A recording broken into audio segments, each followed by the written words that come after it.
Right now, in this moment, you believe you are choosing to watch this. It feels like a decision that you actually made. What if I told you that it wasn't?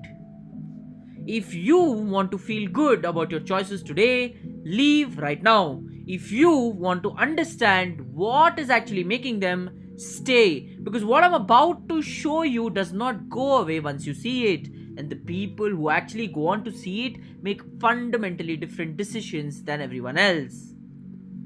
There are systems running inside you right now, not metaphorically, structurally. They shaped what you clicked on this morning. They shaped what felt interesting. They shaped the version of you sitting here believing you chose this freely. Seven systems, none of them asked your permission. All of them have been secretly running your entire life. You are not the author of your decisions, you are actually the output of your systems. And once you see the systems, you will keep mistaking the output for a choice. Think about the last significant decision that you actually made: career, money, a relationship, a habit you keep failing to break. You have a story about why you made it, reasons, logic, a conclusion you arrived at freely. Now ask yourself something harder. How much of that decision was shaped by the environment you were in? How much by the people around you? How much by a fear you never fully examined? How much by an identity you have been protecting since you were 17 years old? Be honest, it is actually most of it. Here is what it actually means: you have seven architects, and none of them is actually you. The first system is actually the easiest to understand because it requires no psychology, just physics. You do not rise to your goals, you fall to the level of your environment. Put a focused person in a distracted room, they lose focus. Put an average person in a high performance room, they level up. This is not motivation, this is not character, this is actually environmental physics operating on human behavior. The people around you are not just your company, they are a force field.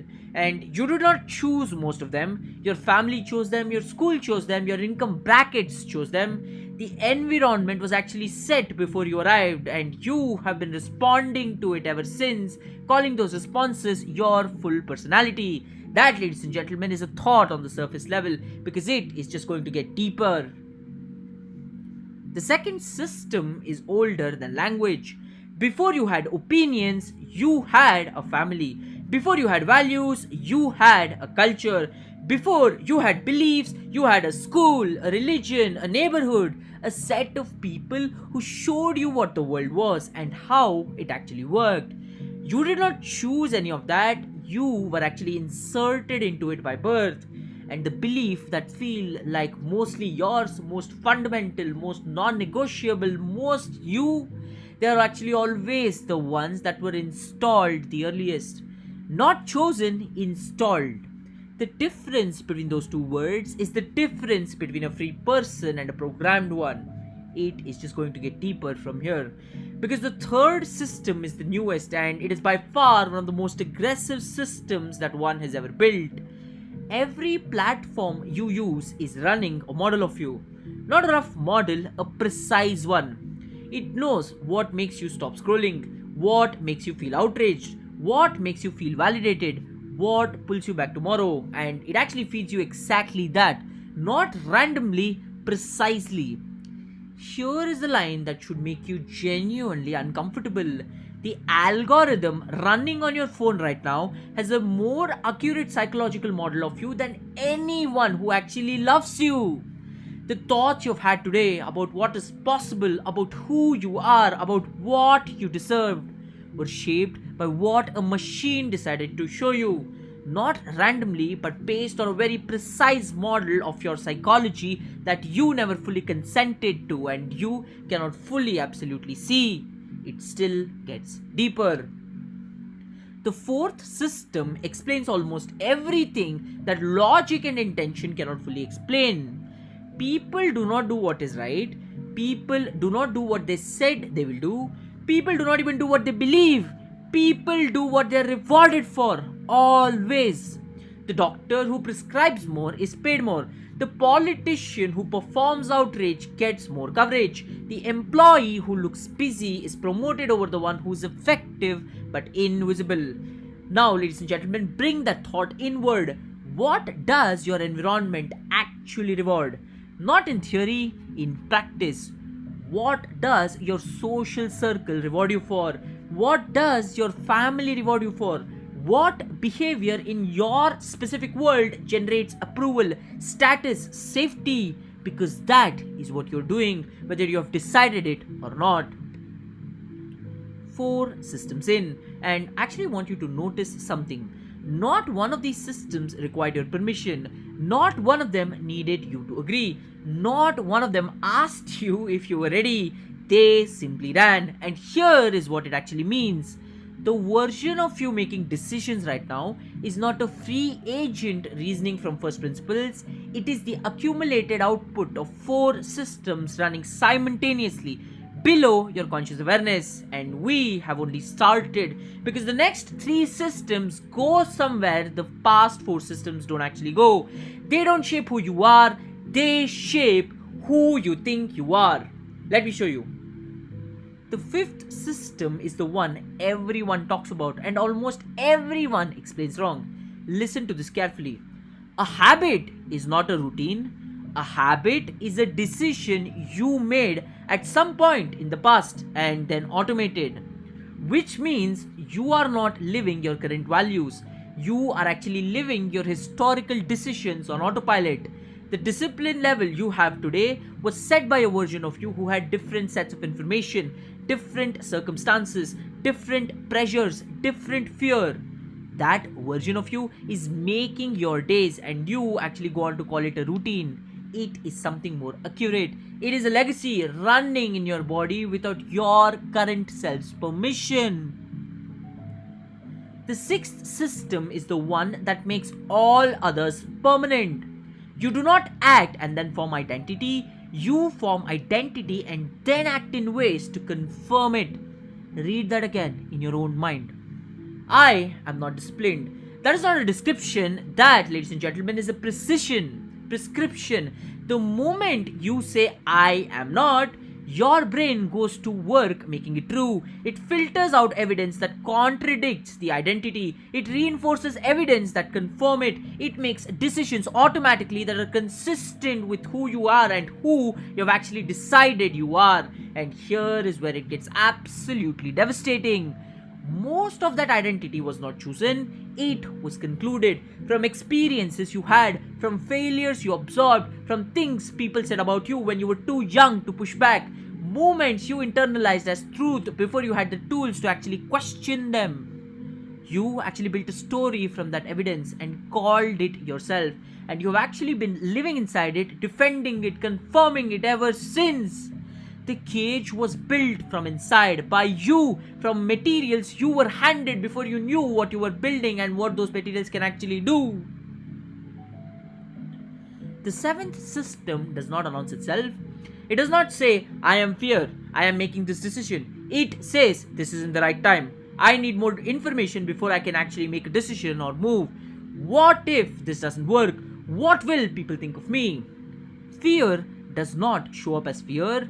It dresses itself in logic and calls itself caution. It dresses itself in planning and calls itself preparation. It dresses itself in humility and calls itself not being ready yet.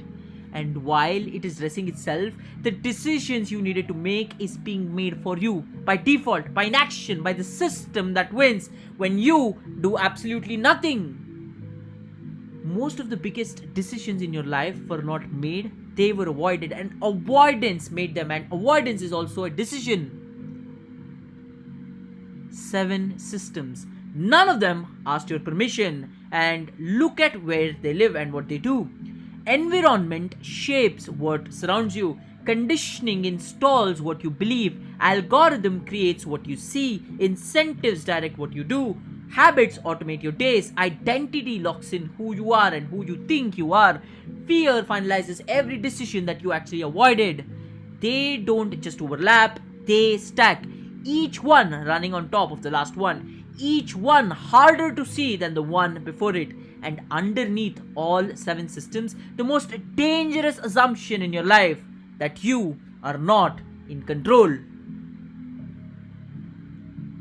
Here is what makes this genuinely difficult.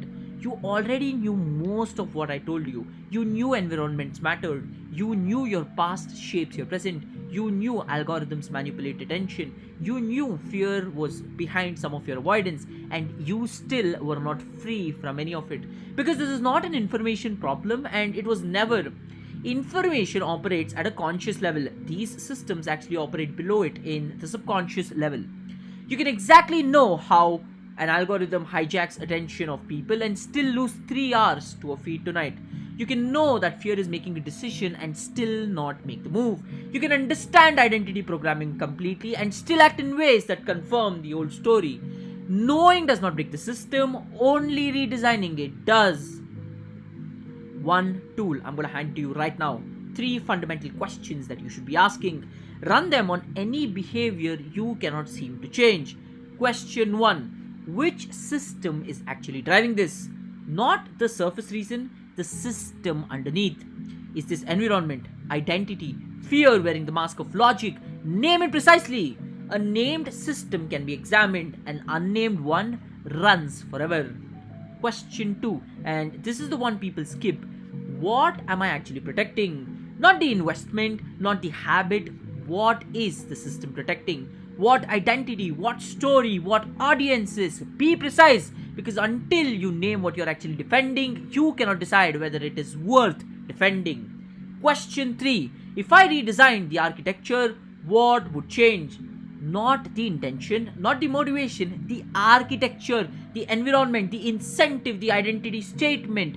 Behavior actually follows structure. Change the structure and the behavior follows without requiring willpower. You do not need to try harder. You do not need to build yourself differently, because the systems always win forever until you become the one who actually goes on to design your own systems. Awareness is not freedom. Let me say that again. Knowing about these systems does not free you from them. In absolutely no way it does. But awareness is the preconditioning for freedom. You cannot cut a string that you cannot see. You cannot redesign a system you do not know what it actually running and what is actually doing to your head.